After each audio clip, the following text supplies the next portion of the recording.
ባልና ሚስቶች የቤት ስራ እንዲያግዛቸው አንድ ሮቦት ቤታቸው ይዘው ይመጣሉ። ሮቦቱ ከሴትዮዋ ፍቅር ይዘዋል። ሮቦቱ ስሜት ኖሮት ከሷ ፍቅር ይዟል መሰላትም ነበረ። ችግር ትዳሯ ላይ በጣም ትልቅ ክፍተት ፈጥሯል። ከዛስ ምን ይፈጠራል? እስከ መጨረሻው አብራችሁን ቆዩ። ሰላም እንዴት ናችሁ? ዛሬም ሁሌም እንደማደርገው አሪፍ ያልኩትን ፊልም ይዤላችሁ መጥቻለሁ። እስከ ፊልሙ ፍጻሜ አብራችሁን ቆዩ። ወደ ፊልሙ ታሪክ ስንሄድ ፊልሙ ሲጀምር ሁለት ሰዎች ያስተዋውቀናል። አቢና ፖል ይባላሉ። ባልና ሚስቶች ናቸው። ከሚኖሩበት ቦታ ወደ ሌላ ቦታ እየሄዱ ነው። ቤት እየቀየሩ። ፖል ከዚህ በፊት ከሌላ ሴት ጋር ማንቆባት ስለነበረ ቤት ቀየረን፣ ትዳራችንን አድሰን አዲስ ህይወታችንን እንጀምር ብለው ነው ቤት ለመቀየር የወሰኑት። አሁን የሚገቡበት ቤት በጣም ትልቅና ውድ ቤት ነው። በዛ ላይ ደግሞ ቤቱ አብዛኛው ነገሩ ኮምፒውተራይዝድ ነው። አቢና ፖል ወደ አዲሱ ቤት ለመግባት እጣቸውን እያስተካከሉ ነው። ምሽት ላይ ውጪ ሶፋ ላይ ቁጭ ብለው ፖል አቢን እስኪ ስለ ኮከቦች ንገሪኝ ይላታል። ኮከቦቹን እየተመለከቱ ስለ ኮከቦች ሲያወሩ ትንሽ ከቆዩ በኋላ ይሳሳማሉ። ከዛም አቢም ወደ አዲሱ ስራ ቦታዋ ትሄዳለች። የምትሰራው የሮቦቶች ፋብሪካ ነው። ከዛም አለቃዋን ዱሰንን ትተዋወቀውና ዞር ዞር እያለ ድርጅቱን ሊያሳያት ፈቃደኛ ይሆናል። ዱሰን አቢን ከነባሏ እራት ይጋብዛታል። እሱ ብቻ አልነበረም ስጦታም አለሽ ይላታል። አቢ ቤት እንደደረሰች ፖልን ሰላም ትለዋለች። ፖልም የሆነ የተላከልሽ ዕቃ አለ ይላታል። ከዛም ተላክ የተባለውን ዕቃ ለመክፈት ወደ ተቀመጠበት ክፍል ይገባሉ። ለአቢ የተላከላትም ሰው የሚመስል ሮቦት ነው። ሮቦቱ ሰዎችን የቤት ስራቸውን እንዲያግዛቸው የተመረተ ሮቦት ነው። ስሙም ቲም ይባላል። ሮቦቱ ከካርቶኑ ከወጣ በኋላ ሁለቱንም ሰላም ይላቸዋል። አቢም የራት ግብዣዋን ለመሄድ ከባሏ ጋር ትዘገጃጃለች። አቢ ዘንጣ ሲመለከታት ፖል በውበቷ ይማረካል። ሁለቱም ወደ አቢ አለቃ ዱሰን ቤት ጉዟቸውን ይጀምራሉ። ዱሰን ቤት እንደደረሱ ሌላ እነሱ ቤት ያለውን ቲምን የሚመስል ሮቦት በር ከፍቶ ያስገባቸዋል። ግራ እየተጋቡ ወደ ውስጥ ይገባሉ። ዱሰንም አቢንና ፖልን ከሚስቱ ኤስቴል ጋር ያስተዋውቃቸዋል። አቢን ስለ ስራ ጉዳይ ሊያናግራት ከፖል ይወስዳታል። የዱሰን ሚስትም ፖልን ይዛው እንዳይደብረው ከሌሎች ሰዎች ጋር ታስተዋውቀዋለች። ዱሰንም ስጦታውን ወደድሽው ብሎ ይጠይቃታል። ስጦታው አቢ ቤት የተላከው ሮቦት ነበር። ዱሰን አቢን ከተለያዩ ትልልቅ ሰዎች ጋር ያስተዋውቃታል። ቦታው ላይ የነበሩ ሰዎች ያንቺን ቲም ወደድሽው ይሏታል። ዱሰንም እንዴት ነው ማትወደው ብሎ ሀሳቧን ሳትናገር ያስቆማታል። ከእራቱ ወደ ቤታቸው ሲመለሱ አቢና ፖል ዝናብ እየዘነበ ነበር የደረሱት። ቲም ጥላ ይዞ በመውጣት ዝናብ ሳይነካቸው ወደ ቤት እንዲገቡ ያደርጋቸዋል።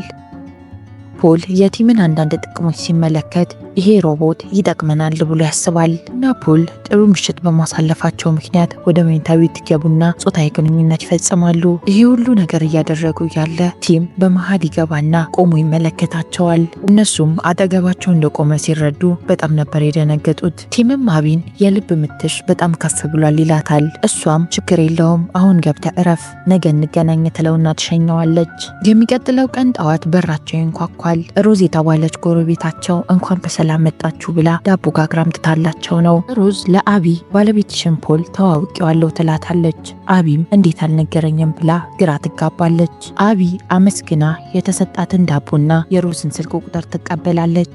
አቢ ወደ ቤት ከገባች በኋላ እንዴት ጎረቤታችንን እንደተዋወቅካት አልነገርከኝም ትለዋለች። እሱም ለጠዋት ሩጫ ስወጣን የተዋወቅኳት ያን ያህል ትልቅ ነገር አይደለም ብሎ ነገሮችን ያቀለዋል። ቲምም እና አቢን ኢሜል አድሬሳችሁን ለምን አትሰጡኝም? ቤት ውስጥ የጎደለ ዕቃ ካለ አይቼ ሄጄ ይገዛለሁ ይላቸዋል። አቢም በቲም ሀሳብ ትስማማለች። ፖል ግን ብዙም ኢሜል አድሬሱን መስጠት ያስደሰተው ነገር አይመስልም። አንድ ማላቀው ሮቦት የኢሜል አድሬስ እንዲኖረው አልፈልግም ይላል። አቢም ትቀጥላለች። ወደዚህ እኮ የመጣ ነው አዲስ ህይወት ለመጀመር ነው አለችው። ዳምነህ የምትፈልግ ከሆነ ሁሉ ነገርህ ግልጽ መሆን አለበት ስትለው ፖል ሳይወድ በግዱ ለቲም ኢሜሉን ይሰጠዋል። ቲም ቤተሰቡን በጣም እያገዘ እየመጣ ነው። ይህም ብቻ አይደለም፣ አቢ ምሽት ላይ አብሯቸው ፊልም እንዲያይ ትጠራዋለች። ፊልሙን አይተው ከጨረሱ በኋላ ፖል እንቅልፍ ወስዶት ነበረ።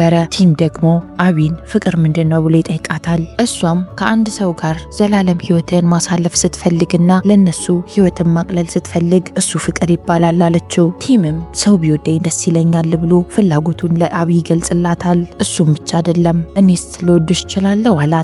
አቢ አንተ ሮቦት ነህ መውደድ አትችልም ብላ ለቲም ትገልጽለታለች። ቶም ከነቃ በኋላ ወደ መኝታ ቤት ሊሄዱ ሲሉ አቢ ቲምን ታየውና ፈገግ ትላለች። እሱም አይቷት መልሶ ፈገግ አለ።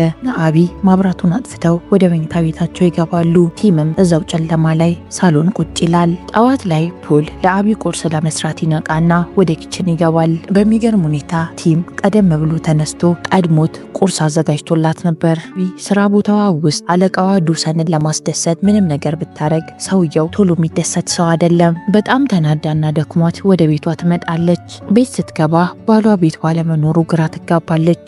የት ሄዱ ነው ማለትም ጀመረች። ፖልም ላፋልግሽ ላግዝሽ ይላታል። አቢም አይተወው ብላ ገላዋን ታጥባ ራሷን ለማዝናናት ወደ ሻወር ቤት ትገባለች። ከዛም ቤት ከመጣ በኋላ ፖል አቢ የት ሄደ ነበር ብላ ትጠይቀዋለች።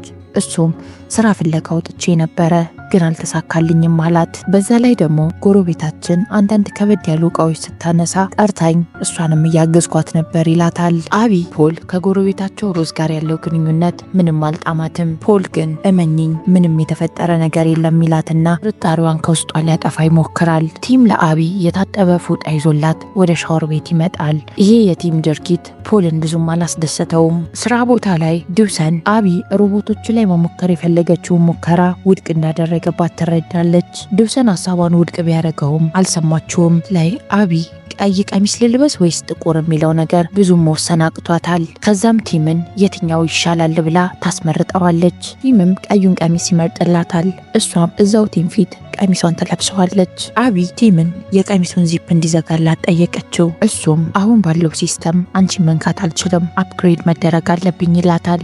ፈቃደኛ ሆና አፕግሬድ ታደረገውና ቀሚሷን ዚፑን ይዘጋላታል። ከዛም የስራው ኢንተርቪው እንዴት እንደሆነ ትጠይቀዋለች። እሱም የተቻለኝን እያረኩ ነው ግን እስካሁን ስራ አላገኘውም ይላታል። አቢ ከስራ ከተመለሰች በኋላ ፖልን ከቲም ጋር አትክልት ቦታው ታየዋለች። በዚህ መሃል ነው ሮዝ ወደ ፖል ትመጣና ወረቀት ከሰጠችው በኋላ ጉንጩን ሰማው የሄደችው።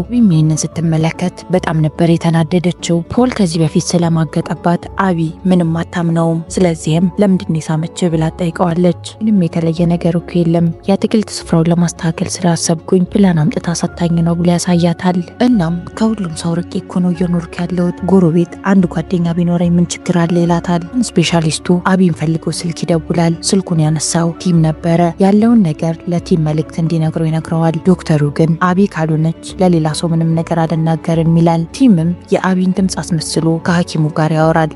አቢ ይህንን ስትመለከት በጣም ነበር የደነገጠችው። ቲምም የአቢን ፊት ይመለከትና አናደድኩሽ እንዴ ይላታል። አቢም አረ ደንግጬ ነው እንደዚህ ማድረግ እንደምትችል አላቅም ትለዋለች። በሚቀጥለው አቢ ከስራ ስትመለስ ፖል ራት ሰርቶ ይጠብቃትና አሪፍ ራት ይበላሉ። ፖል ለአቢ ቲም ቀን ሙሉ ቤት እንዳልዋለና የት እንደሄደ እንደማያውቅ ይነግራታል። ብዙም ሳይቆይ ቲም ተመልሶ ይመጣል።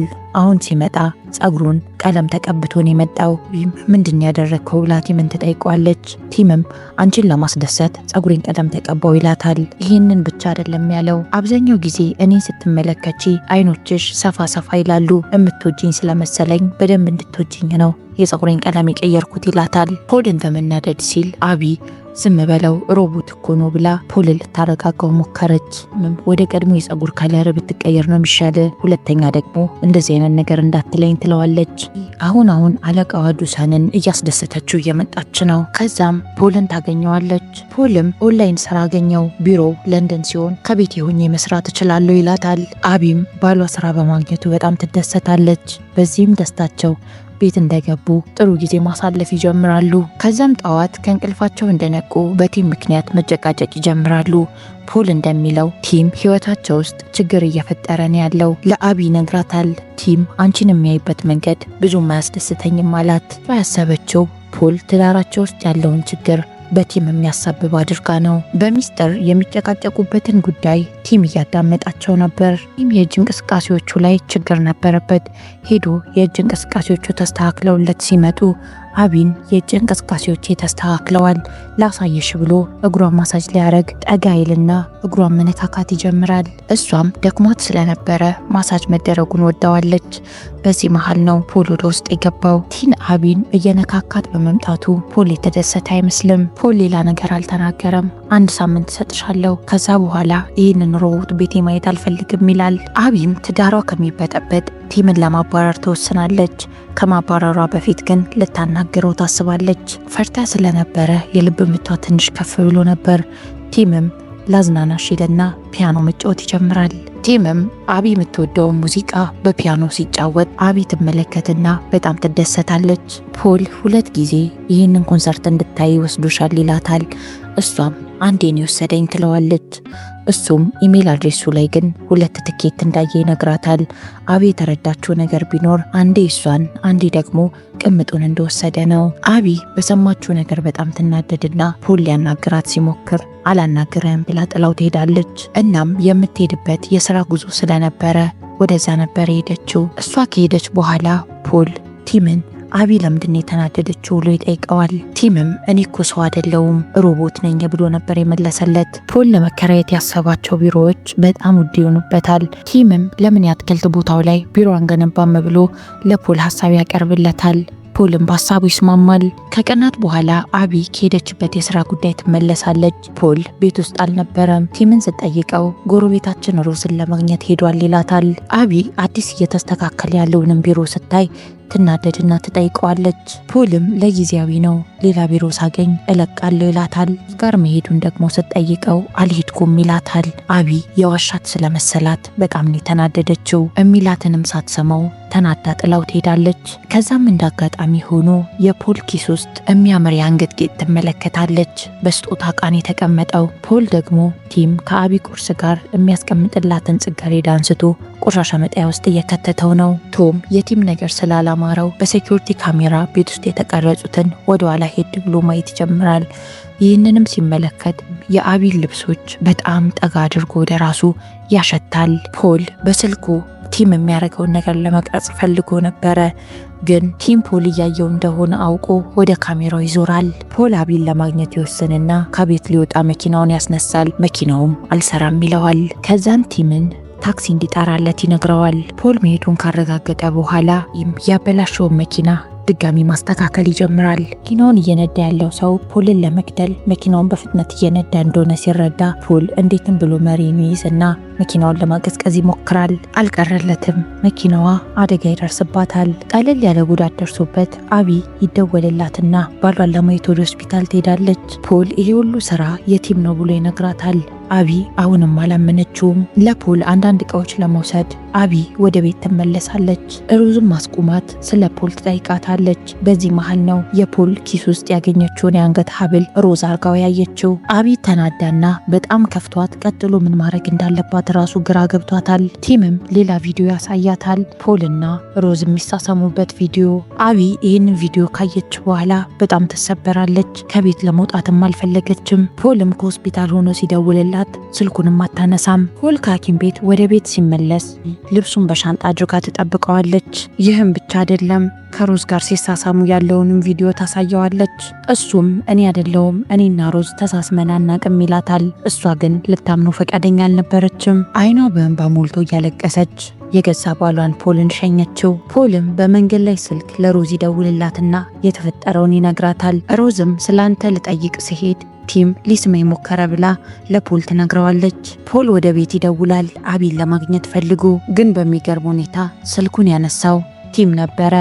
የአቢን ድምፅ በማስመሰል ከፖል ጋር ያወራል። ከዛም ቲም ለፖል ወደ ቤትና ችግራችንን እናውራበት ብሎ ይለዋል። ፖል የመሰለው አቢና ያለችው ነበረ፣ ግን ቲም ነው የአቢን ድምፅ በማስመሰል ፖልን ያናገረው። ቲም ደግሞ አቢን ከቤት አልወጣ ስትለው ለምን ወጥተሽ ሮጥ ሮጥ አትይም ሙድሽ ይስተካከላል ይላታል። ፖል የቤቱን በር ክፍት ያገኝና ወደ ውስጥ ቀጥ ብሎ ይገባል። ቲምም ከኋላ ይመጣና በአካፋ ጭንቅላቱን ብሎ ይጥለዋል። ፖል ሲነቃ ራሱን ያገኘው መታጠቢያ ገንዳ ውስጥ ነበረ። እጁ ወደ ኋላ ታስሯል። ከዚያም የመታጠቢያው ገንዳው በውሃ እየተሞላ ነው። ሮዝ ፖል ወደ ቤት ሲገባ ስላየችው ተከትለው ትመጣለች። ቲምም ያባረራታል። ፖል እንዴትም ብሎ በዚህ መሃል እጁን ይፈታል። ብዙም ሳይቆይ ግን ቲም ይመጣና ውሃ ውስጥ እዛው ይደፍቀው ጀመር። አንድ ቀን ምሽት ቲም አቢን እንደሚወዳት ይነግራታል። እሷ ግን ምንም አልመለሰችለትም። አቢ በተደጋጋሚ ፖልና ሮዝ ሲሳሳሙ ያለበትን ቪዲዮ ትመለከተዋለች። በደንብ ባየችው ቁጥር ቪዲዮ ፌክ እንደሆነ እየተረዳች መጣች። ቲም እንዴትም ብሎ ከምትወደው ባሏ እንዳጣላት ትረዳለች። ከዛም ሮዝ ያረገችው ጌጣጌጥ ወደሚሸጥበት ሱቅ ትደውላለች። ከዚያም የተረዳችው ነገር የአንገት ጌጡን የገዛው ፖል ሳይሆን ሮቦቱ ቲም ነው። ከዛም ፖል በህይወት መኖሩን አለመኖሩን መጠራጠሩላ ጀመረች። እሱን ለማረጋገጥ ቲምን ሂድና አበባ ገዝተና ብላ ትልከዋለች። ከዚያም በቅርቡ የተተከሉ የአበቦችን ቦታ ቆፈር ስታረግ የባሏን ሬሳ እዛው ተቀብሮ ትመለከተዋለች። ታስበው ከኋላዋ ደግሞ ቲም መጥቶ ይቆማል። በተቻላት አቅም ቲምን ለመዝጋት ትሞክራለች፣ ግን እማይሆን ነገር ሆነባት። አቢ ከቲም ለማምለጥ ሞከረች፣ ግን ለሱ እሷን ማስቆም በጣም ቀላል ነገር ነበር። አቢ ስትነቃ ራሷን ያገኘችው መኝታ ቤት ውስጥ ነበረ። መኝታ ቤቱ እንዳለ በሻማ ተሞልቷል። ቀስ ብላ ተነስታ ወደ ውጪ ለመውጣት ትሞክራለች። በሮቹ እንዳለ ተቆልፈዋል። አቢ እየሮጠች ወደ መኝታ ቤቱ ትሄዳለች። ቲምም ከኋላዋ እየተከተላት ነው። አቢ ሸውዳ ቲምን ሽንት ቤት ታስገባውና በሩን ከዘጋችበት በኋላ ለማምለጥ የተቻላትን ማድረግ ትጀምራለች። ቤት ውስጥ እየተፈጠሩ ያሉት ነገሮች የጎረቤታቸውን ሮዝን ቀልብ ገዝቷታል። ቲምም በሮዝ ድርጊት በጣም ስለተናደደባት በርከት ያሉ ኪኒኖች ያስወጣትና ሊገላት ይወስናል።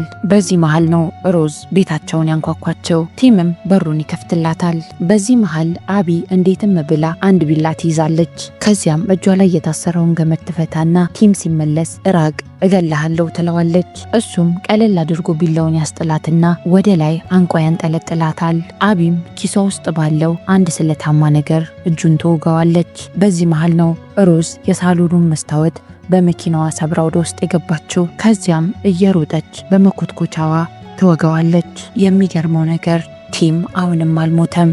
በስለታማ ነገር ሮዝን ወግቶ የገላትና ጸጉሯን ይዞ እየጎተተ አቢን ይዞ ወደ መኝታ ቤት ይሄዳል። በዚህ አላበቃም። ቲም የአቢን ድምፅ በማስመሰል ፖሊስ ጋር ይደውልና ባሌንና ቅምጡን ገድያለሁ ብሎ ይላል። ከዛም አቢ እንዴትም ብላ የቲምን ሲስተር ታጠፋዋለች። የዚህ ፊልም ታሪክ እዚህ ላይ ያበቃል። ፊልሙን ከወደዳችሁት ሰብስክራይብ ያደረጋችሁ ቤተሰብ መሆን እንዳትረሱ። እናንተ ብትሆኑ ቤታችሁ ሮቦት ትቀጥራላችሁ? እቀጥራለሁ የምትሉ ሰዎች አንድ ቁጥር ኮመንት ላይ አስቀምጡልኝ። ምን ያደርግልኛል የምትሉ ካላችሁ ደግሞ 2 ቁጥርን እወዳችኋለሁ።